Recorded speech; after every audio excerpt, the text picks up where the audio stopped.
Hello everyone, welcome to this channel.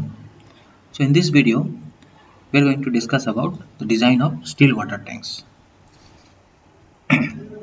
So in general, water tanks can be classified as RCC overhead water tanks or still water tanks. So for liquid retaining structures, generally for RCC, it conforms to IS code 3340. Okay. Now the main criteria which should be kept in mind while designing any kind of water tank, whether it is steel or it is RCC, is that it should conform to the sub, specifications of water tightness. It should be absolutely watertight so that no cracks or no gaps should be made uh, or be present in the tank for leakage of the liquid. So steel water tanks. In this video, we'll keep our discussions confined to only steel water tanks. So steel tanks are used for the storage of waters and other liquids like oil, glycerin, and other liquids. Now, these steel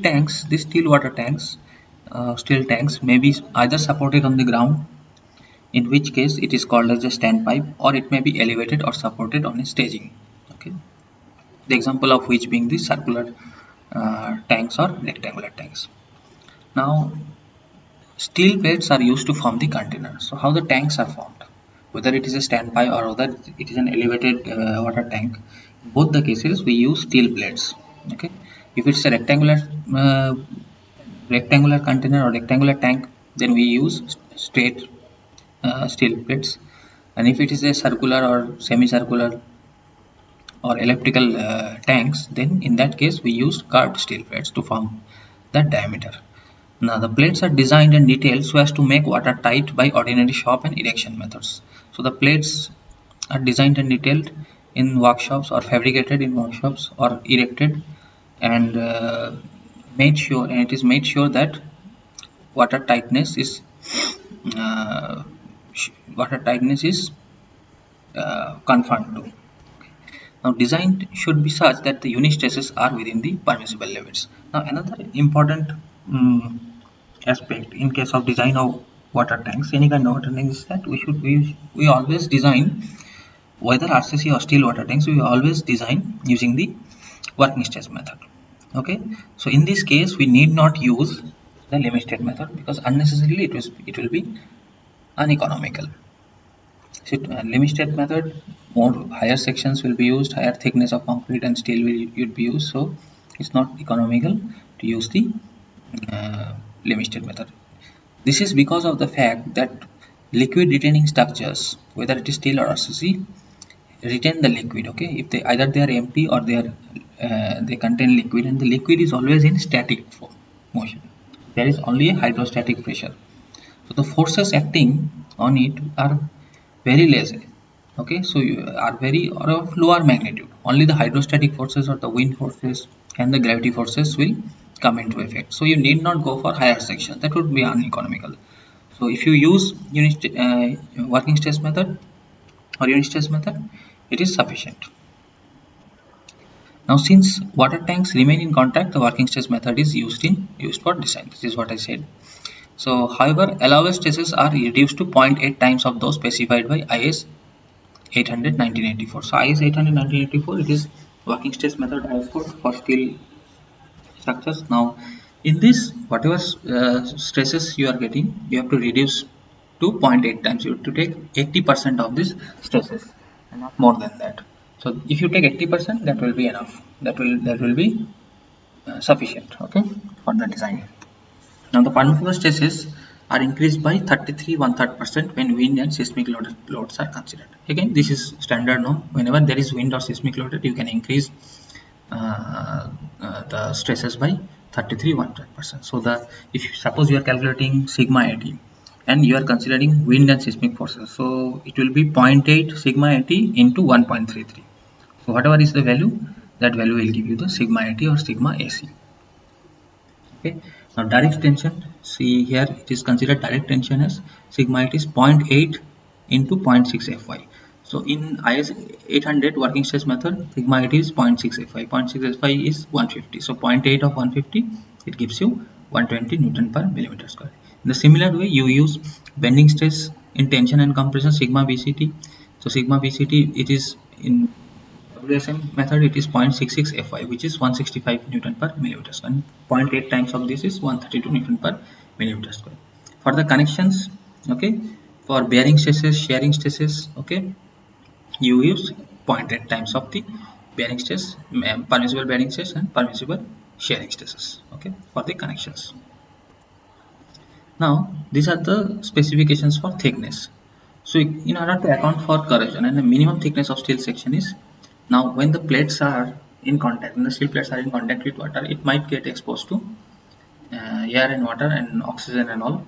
So there is chances of corrosion. So in order to prevent corrosion, you have to increase the thickness of the plates. So certain minimum thickness has been specified by the code. So this is as per IS 8805 1995. Okay.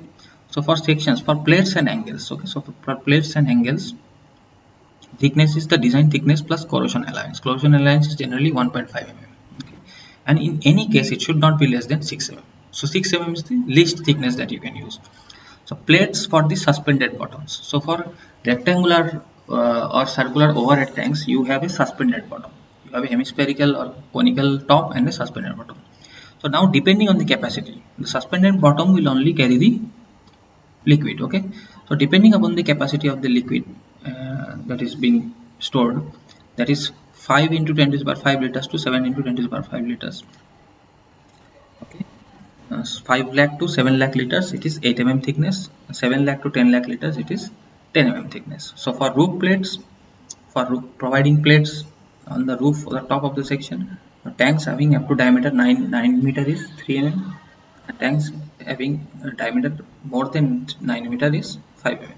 For pre-staged steel tanks, it is specified in tables 2 to 5.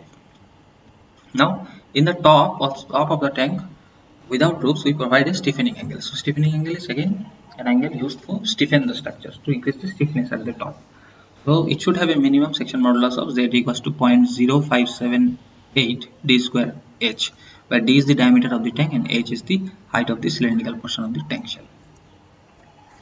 Now standpipes. So what is a standpipe? It is defined as a tank resting on a ground, generally cylindrical, and it is used for storage of water and oil, etc. Okay, so it is generally a ground level structure. Okay, it is that the tank is made to stand or made to rest on a foundation or a pedestal.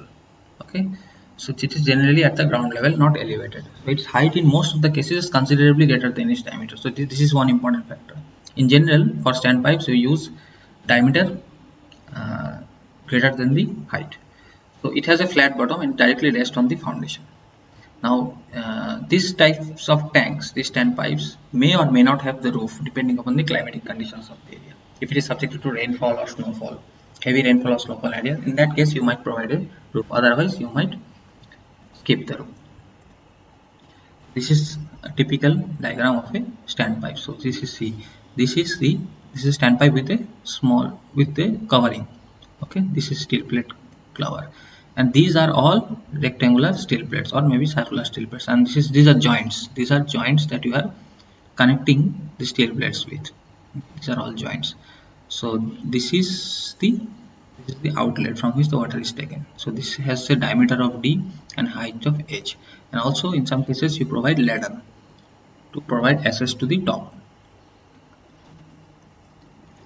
So now some design specification regarding the plate size and thickness and all.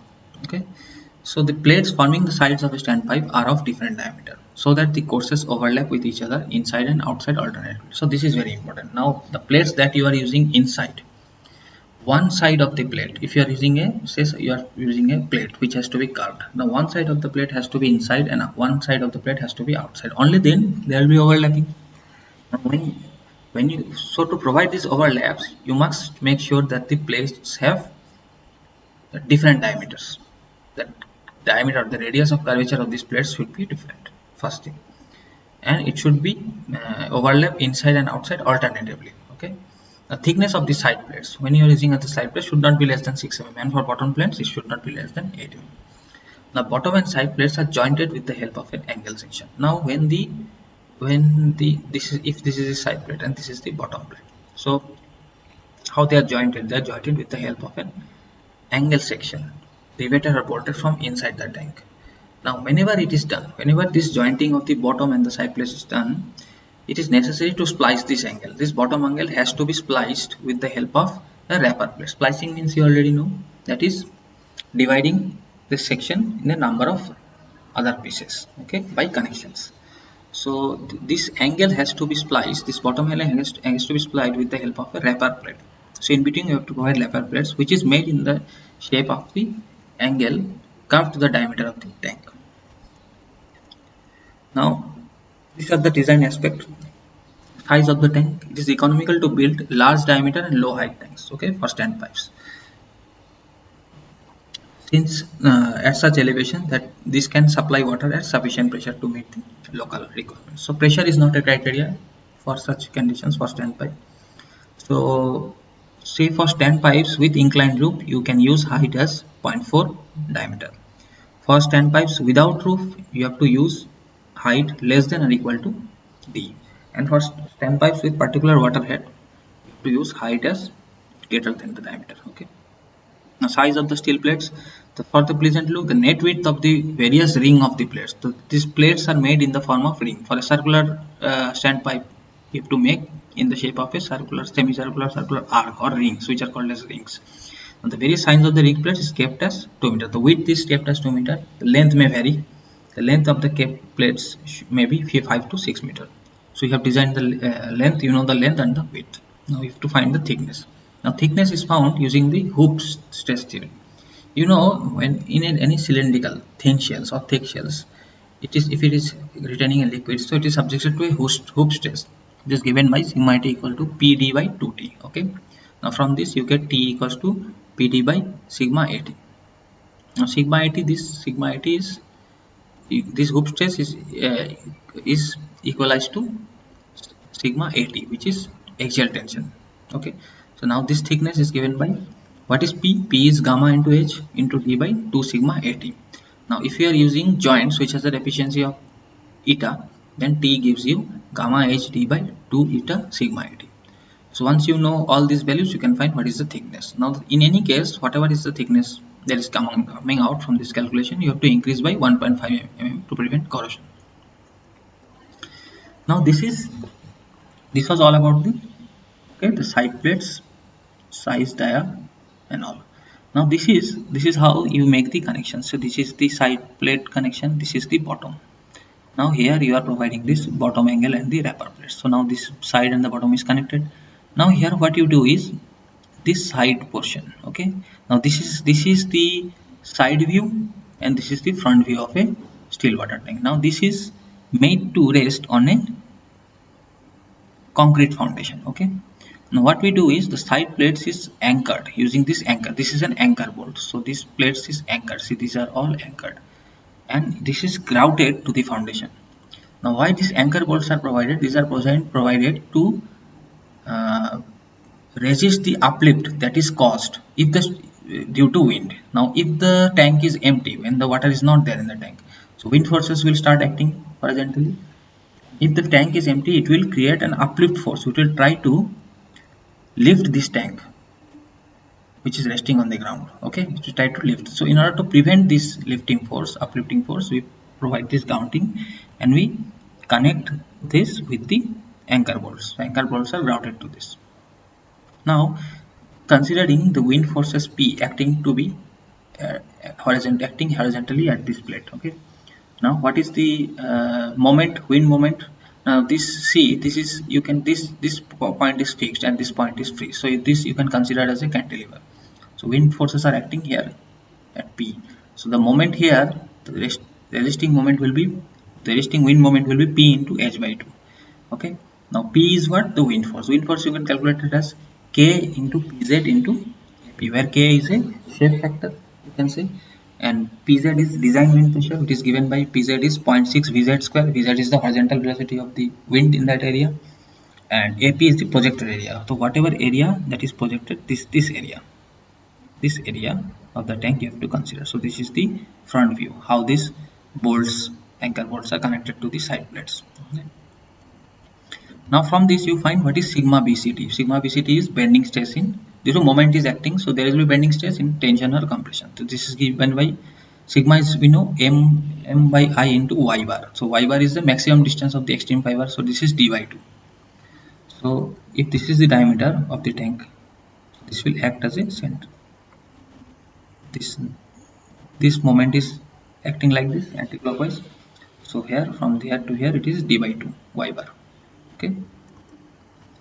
So you put these values. P is mw is ph by 2, and what is I for a cylindrical tank of diameter d and thickness t is pi d cube t by 8. So you putting all these values, you get sigma bct as 2 ph by pi d square t. Now this is what is the uplift force per unit circumferential length. So per unit circumferential length, so what will be the per unit area? Per unit circumferential length into the thickness. So t into 1 is the area. So the force will be F1 equal to stress into area. So stress will be what? Bending stress into the area. So this, put this value T into 1. So you get F1, the uplift force per unit circumferential length, as 2 pH by pi d square. Okay. Now this is the circumferential for per unit length. So now what is the uplift, maximum uplift force in anchor bolt? This is given by this force into the distance of the anchor bolts. So you are providing anchor bolt at a certain distance, let the distance be g. So this gives you F2 as F1 into g. Now area at the roof of the anchor bolt will be given. What will be the area? Force by sigma Tf. You find what is the area. So this completes the entire design procedure of a standpipe. So in the next video we'll discuss about elevated water tanks, like circular water tanks and rectangular water tanks, and how they are designed. Okay.